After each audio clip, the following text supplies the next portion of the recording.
Hello everyone, সবাইকে স্বাগত।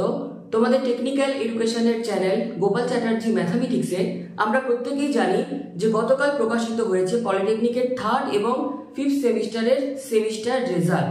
এবং এই রেজাল্টের পর থেকে ছাত্রছাত্রীদের একটাই প্রশ্ন যে রিভিউ কবে থেকে শুরু হবে বা চালু হবে। তো এই সংক্রান্ত আজ স্টেট কাউন্সিলের উচ্চ আধিকারিকের তরফ থেকে যখন এই বিষয় জানতে চাওয়া হয়, তো উনাদের কাছ থেকে আজ কিন্তু এই সংক্রান্ত অর্থাৎ এই রিভিউ সংক্রান্ত বা রিভিউ কবে থেকে শুরু হবে কোনো রকম কোনো আপডেট কিন্তু পাওয়া যায়নি। এবং যেটুকু প্রত্যেকের অনুমান হচ্ছে এই মুহূর্তে, যেমন আগের বারের যে ইভেন্ট সেমিস্টার সেখানে কিন্তু রিভিউ বা রিভিউর কোনো অপশন আসেনি, কিন্তু আগের বছর 27শে মার্চ প্রকাশিত হয়েছিল রিভিউ সংক্রান্ত নোটিশ, যেখানে দেখা গিয়েছিল যে প্রত্যেকটা সাবজেক্টের জন্য 100 টাকা করে লাগবে রিভিউয়ের এবং ম্যাক্সিমাম 3টে সাবজেক্ট রিভিউ করা যাবে। কিন্তু এইবার এই যে রিভিউ শুরু হবে কিনা এখনো কিন্তু কোনো রকম কোনো কনফার্মেশন নেই। অন্যদিকে এই যে রিভিউ সেটা যদি দেখা যায় যে 5 দিন বা 6 দিনের মধ্যে কোনো রকম কোনো নোটিশ আসছে না, তাহলে কিন্তু আমাদের ধরে নিতে হবে যে রিভিউ আমাদের এই বছরের আসার সম্ভাবনা নেই। যদিও কিছুটা সম্ভাবনা রয়েছে যে রিভিউ আসতে পারে, কিন্তু যদি দেখা যায় যে 7 দিনের বেশি হয়ে গেল সেক্ষেত্রে কিন্তু রিভিউ আসার চান্সেস সেটা কিন্তু অনেকটাই কমে যাবে। অন্যদিকে কিছু কিছু ছাত্র বা ছাত্রী যারা বারবার জানতে চাইছে যে তারা রিভিউ করবে না আরটিআই করবে ফেল করলে, তো প্রথমে জানিয়ে রাখি যে সিজিপিএ যদি তোমাদের 4 এর নিচে চলে আসে সেক্ষেত্রে ছাত্র বা ছাত্রীর রেজাল্টে কিন্তু থাকবে ফেল। এবং যে সমস্ত ছাত্র বা ছাত্রীর রেজাল্টে সাবজেক্টে ফেল নয়, রেজাল্টে যদি লেখা থাকে ফেল, তারা কিন্তু কোনোভাবেই রিভিউ করতে পারে না।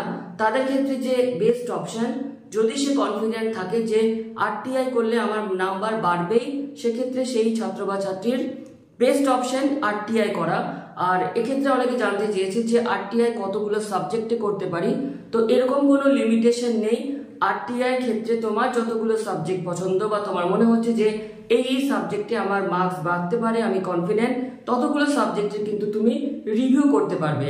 আর রিভিউয়ের খরচা সেটা কিন্তু রিভিউ করার ক্ষেত্রে কোনো রকম কোনো খরচা বা উকিলের সাহায্য এখানে লাগবে না।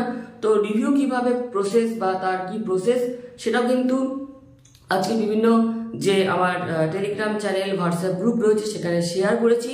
তো বা তোমাদের আরটিআই সংক্রান্ত কোনো যদি ডাউট থেকে থাকে তাহলে Gopal Chatterjee mathematics RTI search করলে দুটো ভিডিও দেখতে পাবে, কিভাবে কি লিখতে হয়, কোথায় সেন্ড করতে হয়, সমস্ত কিছু প্রসেস করার পর তোমরা স্টেট কাউন্সিলে সেই আরটিআই অ্যাপ্লিকেশনটা ডাইরেক্ট জমা দিয়ে আসতে পারো বা স্পিড পোস্টও করতে পারো। অন্যদিকে যে সমস্ত ছাত্র বা ছাত্রী যাদের ব্যাক এসেছে তারা রিভিউ করতে পারে, আরটিআই করতে পারে। ফার্স্ট এটাই কোশ্চেন ছিল যে রিভিউ করব না আরটিআই করব, তো আরটিআই করতে পারো। রিভিউ যদি অপশন আসে সেক্ষেত্রে তোমরা কিন্তু রিভিউ করতে পারো। রিভিউ ক্ষেত্রে যেমন একটা রেস্ট্রিকশন রয়েছিল, যেটা আগের বছর 27শে মার্চ প্রকাশিত হয়েছিল, যে 3টে সাবজেক্টের বেশি রিভিউ করা যাবে না। এবং রিভিউ কিন্তু ইন জেনারেল যেটা দেখা যায় যে ফেল করলে সে ছাত্র বা ছাত্রী কিন্তু রিভিউ অপশনটা ইন জেনারেল বা তারা রিভিউ করতে পারে না। এবছর কিরকম কি হবে যদিও এই সংক্রান্ত ডিটেলসে কোনো নোটিশ আসেনি, তো এখনো কোনো কনফার্মেশন যেহেতু আসেনি, তো যাদের রেজাল্টে ফেল হয়ে গেছে এবং যারা নিশ্চিত বা যারা কনফার্ম নিজেদের থেকে যে আমার পাস করবই, তাদের কাছে এখন একটাই অপশন যে আরটিআই করা।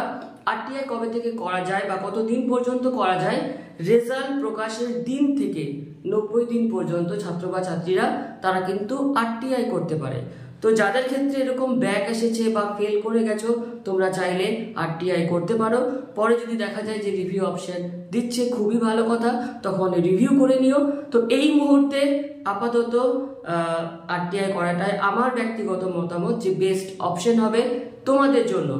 অন্যদিকে আর একটা প্রশ্ন যে আরে হিয়ারিং কবে হবে, তো যেহেতু এটা কাউন্সিলের ব্যাপার, তো যখনই কোনো আপডেট আসবে এই চ্যানেলে কিন্তু আমি তোমাদেরকে শেয়ার করে দেবো। আর জিলেটের নোটিফিকেশন কবে আসবে এই নিয়েও প্রচুর মেসেজ আসছে। তো যেহেতু আরে সংক্রান্ত বা আরে হিয়ারিং বা পুরো রেজাল্ট যেহেতু কিছুটা পেন্ডিং রয়েছে, তো আশা করা যাচ্ছে জিলেটের যে নোটিফিকেশন সেটাও কিন্তু খুব শীঘ্রই চলে আসবে। যখনই আসবে আবার এই চ্যানেলে তোমরা সেই নোটিফিকেশনগুলোকে দেখতে থাকবে। তো আজকের এই যে আপডেট বা এই যে কিছু ইনফরমেশন আমার মনে হলো যে ছাত্রছাত্রীরা বারবার মেসেজ করছে, তো সেই জিনিসটা সবাইকে শেয়ার করলাম। তো আজকে ভিডিওটি এখানেই শেষ করলাম। ধন্যবাদ।